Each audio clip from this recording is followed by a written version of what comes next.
My sister got me kicked out of my own investor demo, while my parents told me to grow up.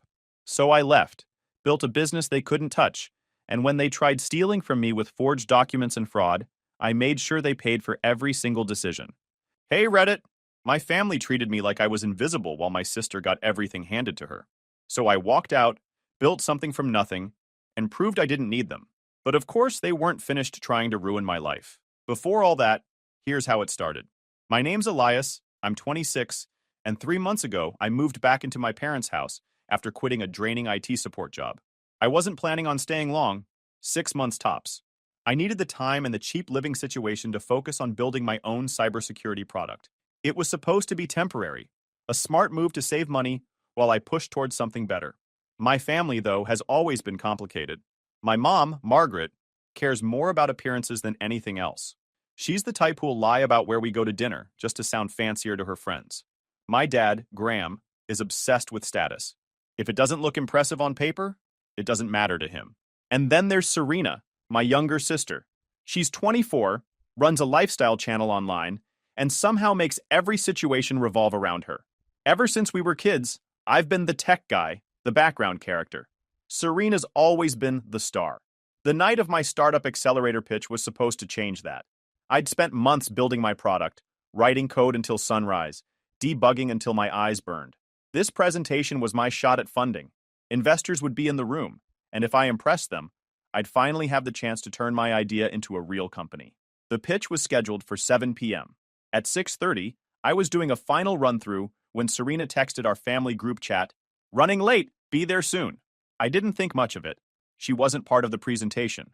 I was halfway through my demo, explaining how Vigil detects identity fraud in real time, when the back doors opened. Serena walked in with a ring light and her phone, live streaming.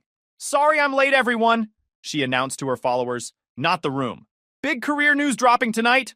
The audience turned. Phones came out. Investors started whispering, trying to figure out who she was. I tried to keep going, but the energy in the room had shifted.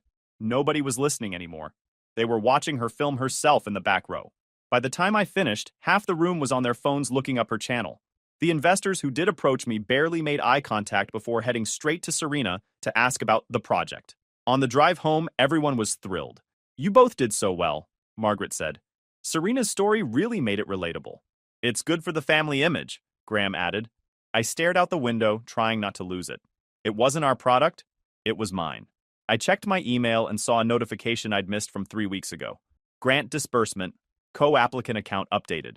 I opened my banking app. The $10,000 innovation grant I'd won 6 months ago had been transferred to a different account, one I didn't recognize. I called the grant organization.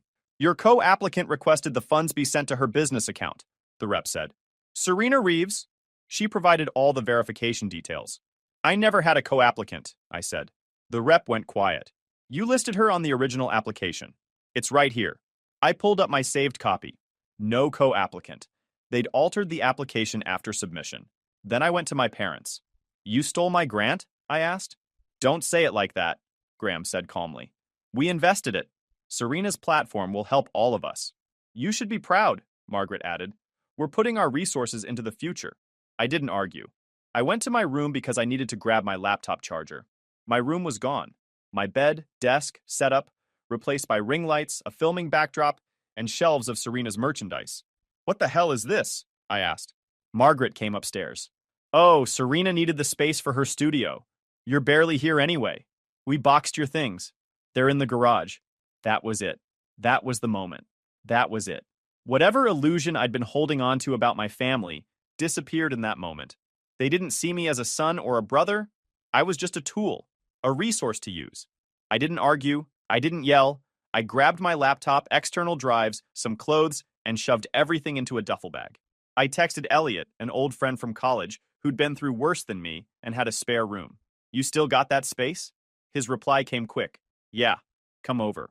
Elliot's place was nothing fancy. 2 small rooms, scuffed floors, a couch that had seen better years, and a kitchen sink that always seemed half full. But the first night I dropped my duffel on the floor, it felt more like home than the place I'd just left. He tossed me a spare key and said, "Rent's cheap, but no free rides. You pull your weight, you stay." That was all. No questions about my family, no pity, no small talk. That's how Elliot was. Simple, straight, and brutally honest. We'd known each other since college. I'd gone into corporate IT, he'd enlisted and spent a few years overseas before settling back here. Now he worked overnight security at a warehouse. Steady pay, low stress, and it gave him his days free. He had that military discipline baked into his routine. Up early, focused, no wasted time. The morning after I moved in, he asked one thing. So, what's the plan? The plan was survival. I needed work, money, and something to build on. I started calling around for tech jobs. Anything, really. Most places either weren't hiring or wanted full-time employees, which I couldn't commit to if I was going to keep developing my product. Finally, I found a small repair shop on the edge of town called Benji's Custom Systems. Benji was a grumpy old guy with more solder burns on his fingers than patience. He barely looked up when I walked in. "You fix laptops?" he asked. "Yeah, hardware, software, network, whatever you need. Show up on time?" "Yes." "Fine. 20 an hour. You start tomorrow." The shop was tiny, part workspace, part junkyard. The walls were lined with shelves stacked with outdated hardware people had never bothered to pick up. The first couple of weeks were basic grunt work. Broken screens, forgotten passwords, endless virus removals. But it was work, and for the first time in a while, I didn't feel stuck. I felt like I was rebuilding. One night, about a week after I moved in, we were sitting on his balcony with cheap beers when I finally asked him, "Why are you helping me?" He didn't answer right away, just stared at the street below. "When I came back from my second tour," he finally said, "my brother asked me to co-sign a car loan. Said he needed it for work. I trusted him." Elliot took a long drink. "He defaulted 3 months later. Tanked my credit. When I confronted him, my parents told me I was being selfish, that I had military benefits so I should help family. What did you do?" "Cut them all off. Haven't spoken to them in 4 years." He looked at me. "Family's supposed to mean something, but some people just see you as an ATM with a pulse. You did the right thing walking out." I didn't say anything. Didn't need to. "You're gonna rebuild," Elliot continued, "and they're gonna try to drag you back down. But you're not doing this alone." That was the moment I knew I'd be okay. Then one afternoon, a woman named Clara walked in. She ran a bakery nearby and looked like she hadn't slept in days. Her entire ordering system had been locked by ransomware. A message on the screen demanded $2,000 in crypto. Money she didn't have. Worse, the same system was tied to her freezer monitoring. If it stayed down, she'd lose everything in hours. I told her I'd try. No promises. I pulled the drive, cloned it, and started going through recovery options. Whoever wrote the malware wasn't a pro. It was some basic off-the-shelf stuff. They hadn't wiped the restore points, which was lucky. I rolled the system back to a version from a week before and reinstalled a few corrupted components. As a backup, I set up a separate local monitoring tool so the freezer wouldn't rely on that single PC again. By the time she came back, the system was running like nothing happened. She almost cried when she saw her orders back on screen. She insisted on paying more than I'd quoted and came back the next day with a box of pastries and a referral. "My friend runs a flower shop. She needs IT help too." That was the start. One job turned into 2, then 3. Clara told her friend, who told another. A week later, a small design studio called about setting up a network. That's when I realized I didn't need to wait for some investor to believe in me. I could build something right now. I registered Reeves Tech. Just me, a laptop, a basic website, and a few tools. I offered repair services, small network setups, and basic security audits. Elliot helped me figure out pricing. "Stop selling yourself short," he told me. "If you charge like a handyman, they'll treat you like one. Price like a pro." I kept working at Benji's part-time for the first few months, steady income while I built the client base. Once Reeves Tech could cover rent, I went full-time on my own. I started taking on small contracts, setting up firewalls for mom and pop shops, building backup solutions for tiny offices, recovering data for people who thought they'd lost everything. The work wasn't glamorous and the pay wasn't huge, but it was mine. I was building something on my terms. Of course, word got back to my family. Serena posted a video mocking me. "When your brother fixes printers for pocket change," complete with fake tech jargon and exaggerated hand gestures. Thousands of people laughed in the comments. My parents didn't call. They didn't text. They hosted family dinners and pretended I didn't exist.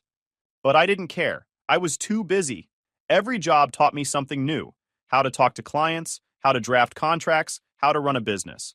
I built spreadsheets to track expenses, learned invoicing software, and spent nights reading about cybersecurity threats. The work was messy, exhausting, and unpredictable, But I felt something I hadn't felt in years: momentum. At the end of my second month, I pinned a piece of paper on the corkboard above my makeshift desk in Elliot's spare room. It had 3 lines written in thick marker: pay rent, grow clients, never depend on them again. It wasn't much of a plan, but it was more than I had when I left that house. And every job, every client, every invoice got me a little closer to never looking back. The first 6 months of Reeves Tech felt like climbing a steep hill with a backpack full of bricks. Nothing came easy, but every job led to another. Clara introduced me to a bakery supplier, who introduced me to a small design firm, who then passed my name to a property management company.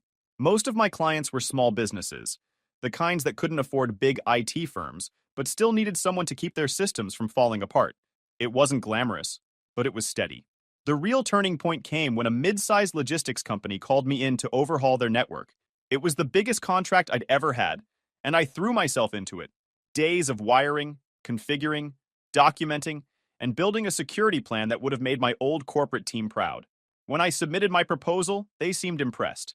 But a week later, they went with another contractor. At first, I didn't think much of it. Then, one of the managers accidentally forwarded me the winning proposal, and it was almost identical to mine. Same phrasing, same pricing structure, even the same custom security recommendations I'd written from scratch. The company name on it: Kovac IT Solutions. I'd heard of Victor Kovac before. He was the kind of contractor small businesses hired when they didn't know any better, always promising premium work for bargain prices, always cutting corners. But now, somehow, he had my exact plan. It didn't happen just once. Over the next month, 2 more deals slipped away, and both times the winning proposals included information that had only been in my private emails. That's when I realized someone was leaking them. I spent 2 nights combing through my inbox logs, checking devices, IPS, everything. No outside breach. Whoever it was had access to my security questions.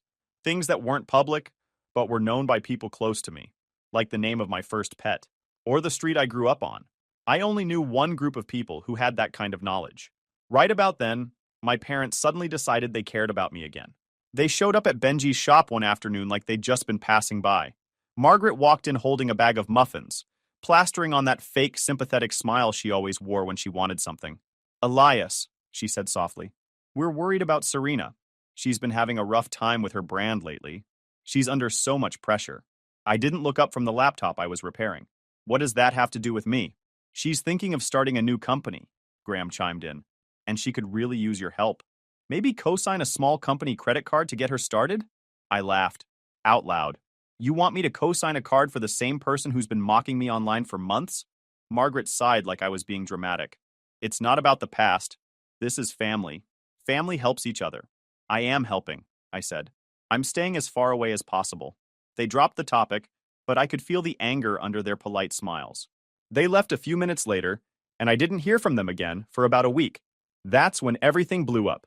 One morning, I logged into my business account and got an error. "Account frozen, pending investigation."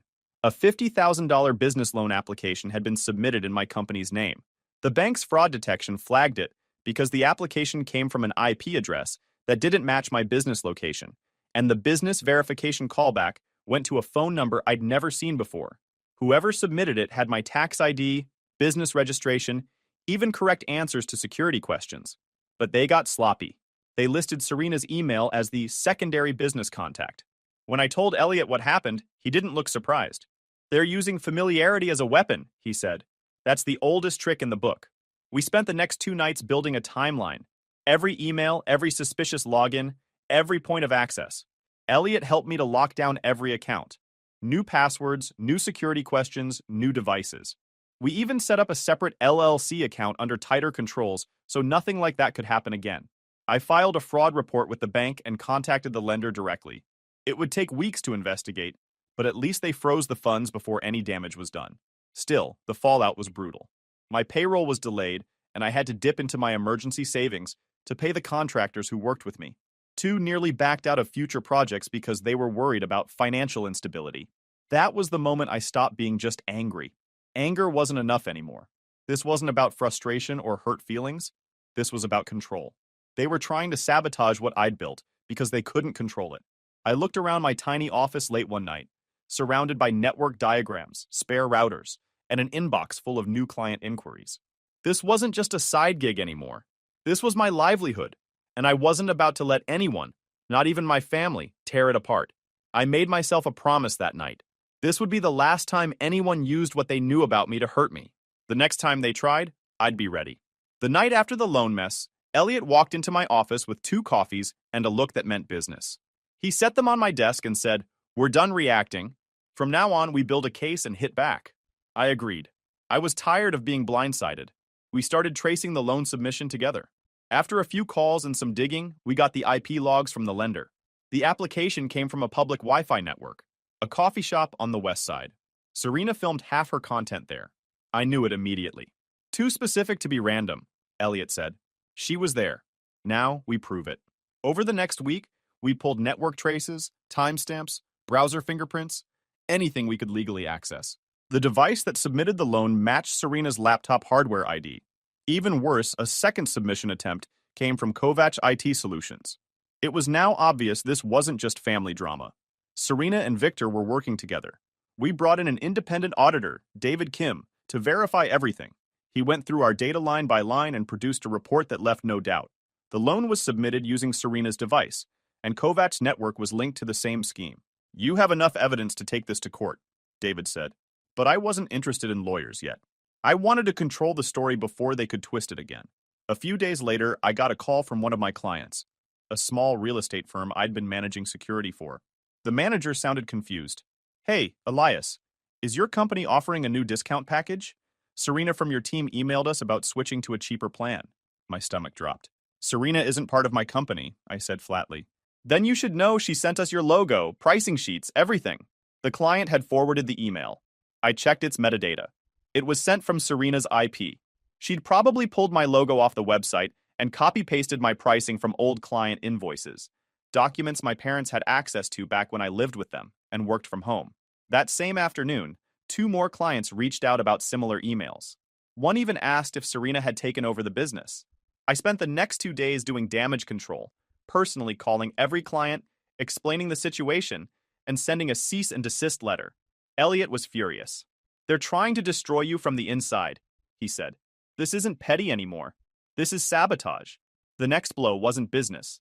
It was personal. Serena posted a 20-minute video on her channel titled, "When Family Betrays You." In it, she cried on camera, claiming I had cut them off and refused to help when they were struggling.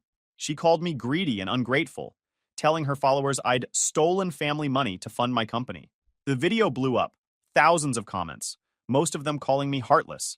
A few people even tried to leave fake reviews on my business page. Some clients saw it too. Most didn't believe it, but one canceled a contract, saying they didn't want to be involved in family disputes. I could have posted a response, but I didn't. Elliot wanted me to, but I knew that's what they wanted. A public fight, something messy and dramatic. Instead, I quietly collected screenshots, URLs, and user data. I wasn't going to argue. I was going to use their lies as evidence later. A week after the smear video, things escalated again, this time face-to-face. It was late, around 9 p.m., and I was locking up the office when I noticed a car parked across the street.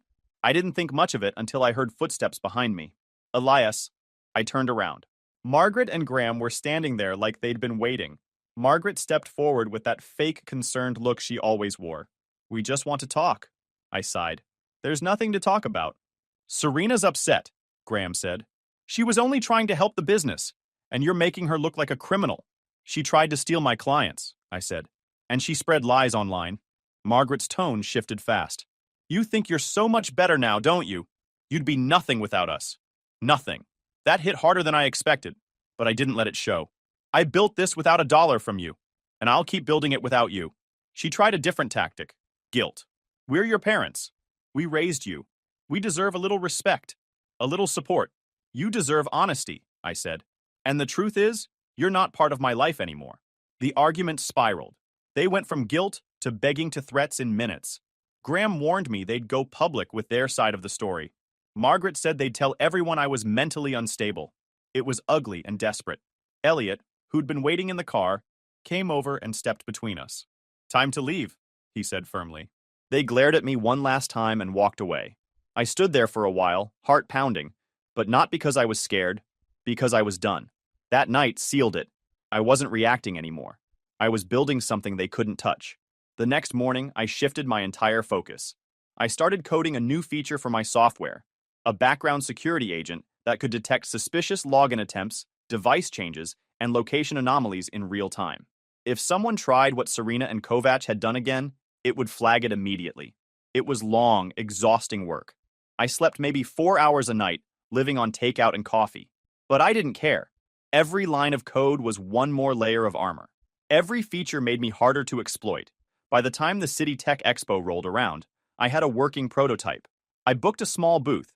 Nothing flashy, just a folding table, a laptop, and a banner. Most companies there would have full marketing teams and corporate budgets. I'd be the lone independent guy in the room, and I was fine with that. Because this time, I wasn't stepping into a fight I didn't choose. I was setting the terms.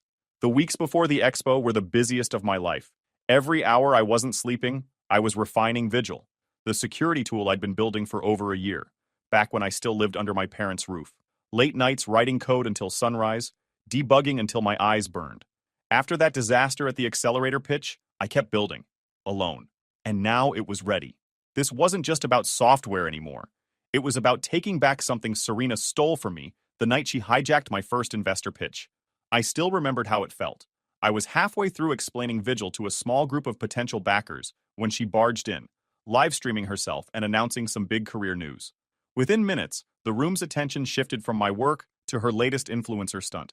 I walked off that stage humiliated. That memory followed me every step of the way. This expo?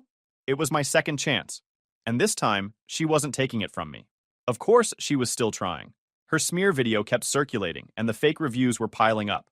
A few clients pulled out of small contracts. Even worse, I got a letter from a law firm representing my parents. It accused me of profiting off family investments and demanded a payout. It was laughable, but I knew the game.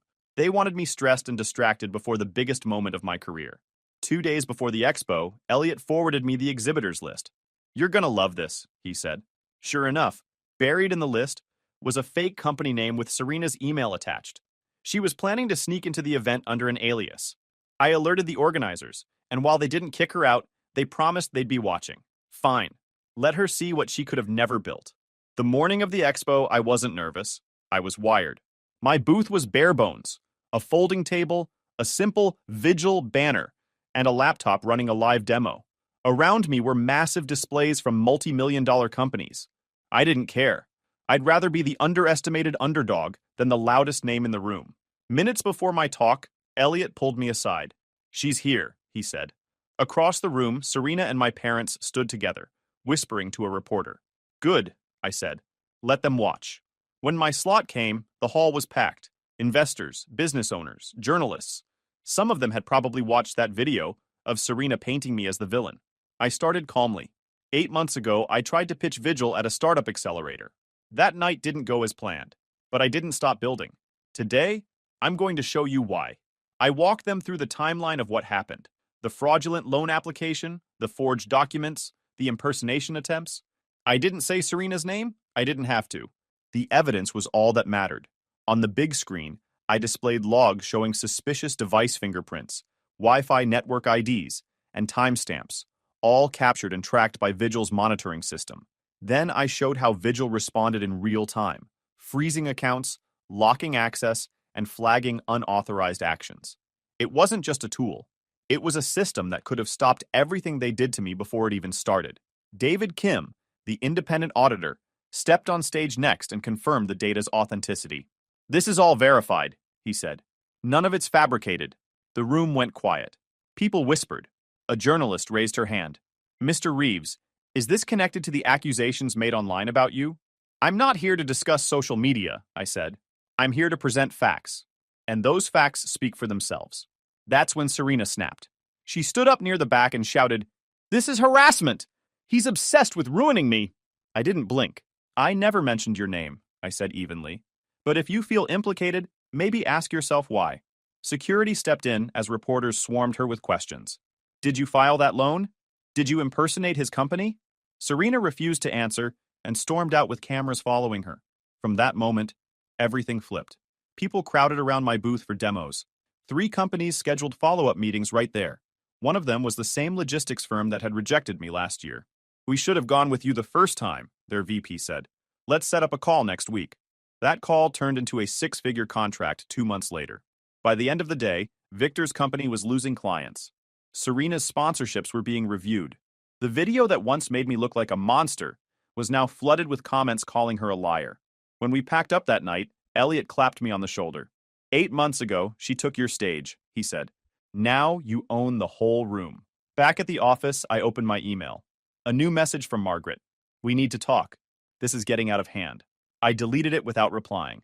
For the first time in my life, they weren't pulling the strings anymore. I was. After the expo, everything changed. For me and for them. Vigil exploded almost overnight. The demo video was shared across tech blogs, business forums, even a few local news segments. I got more emails in 2 weeks than I had in the last 2 years. Small businesses wanted consultations. Larger companies wanted full security contracts. A venture capital firm even asked about investing.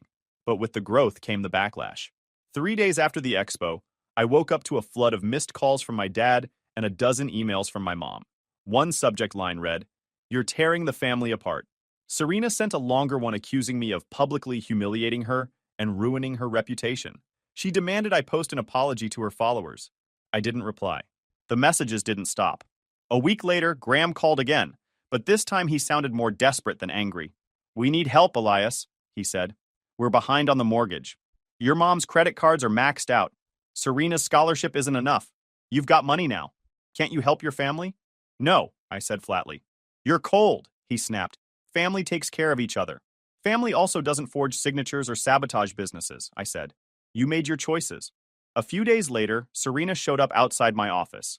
She was crying, and for a moment I almost believed it was real. "Please," she said. "I need tuition money.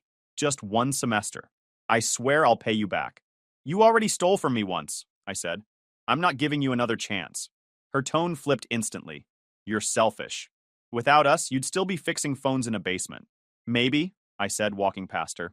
"But at least it would be my basement." 2 weeks later, my lawyer, Michael, called with news.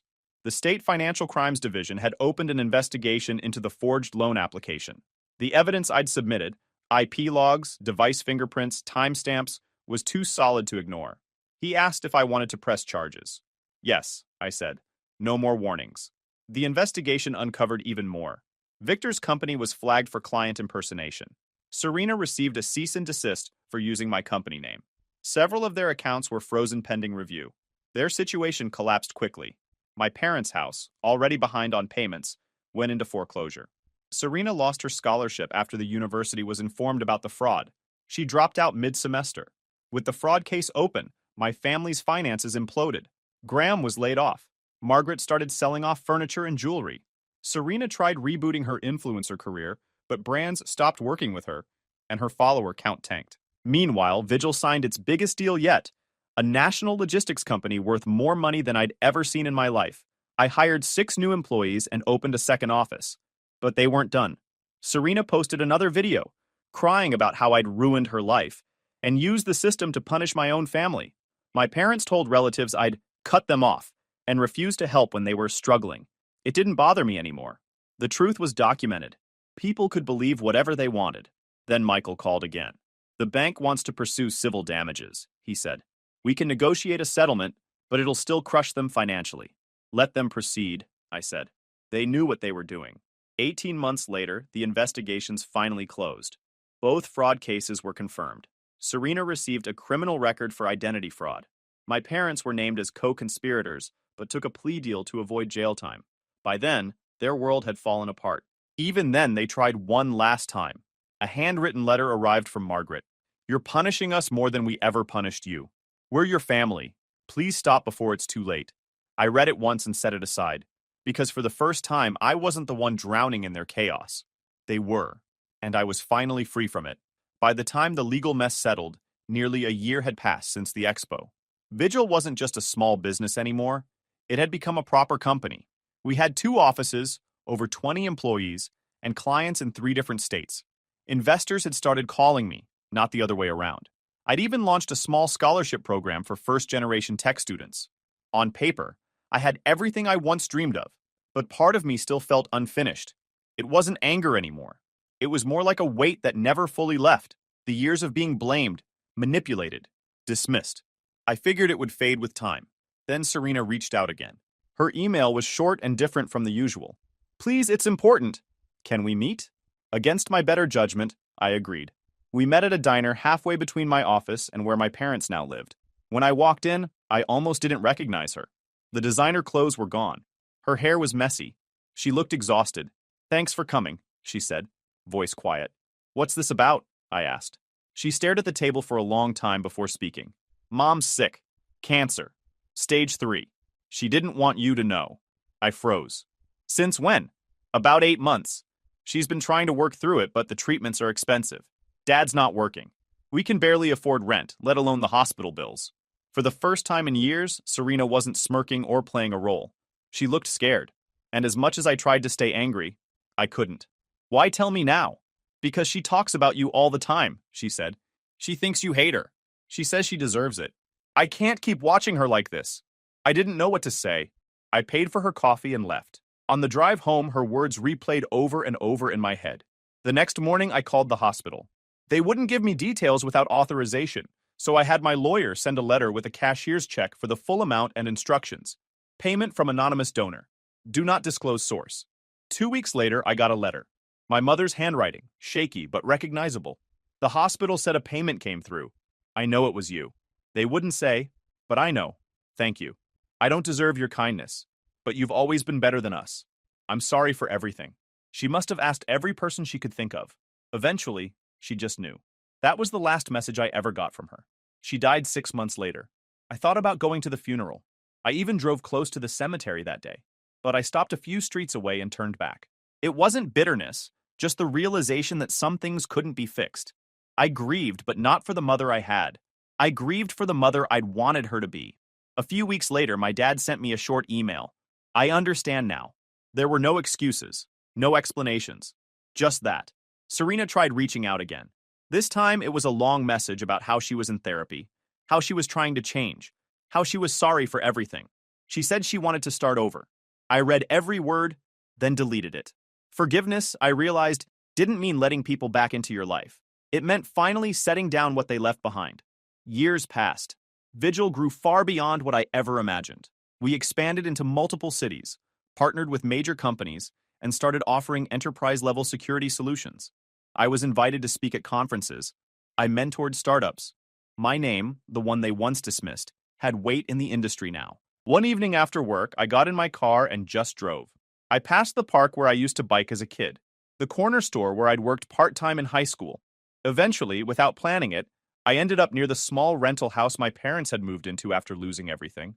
A few months later, I heard from an old neighbor that my dad had moved away. Serena, too. No one knew where they went. Maybe they were trying to start over. Maybe they were still running from the consequences. It didn't matter anymore. Now, every morning, I walk by the water near my apartment before work. Sometimes I see my reflection in the glass of my office building. The suit, the team waiting for me, the company logo above the door. And I think about the boy who once walked out of his parents' house with nothing but a duffel bag and a dream. He didn't know where he was going. He just knew he couldn't stay where he was. And that's the real ending. Revenge was never about destroying them. It was about building a life they couldn't control, and finally being free. YouTube just dropped this new hype feature. If you're hooked on this story, smash that hype button. It tells YouTube this video deserves to blow up, and it keeps even crazier stories coming your way.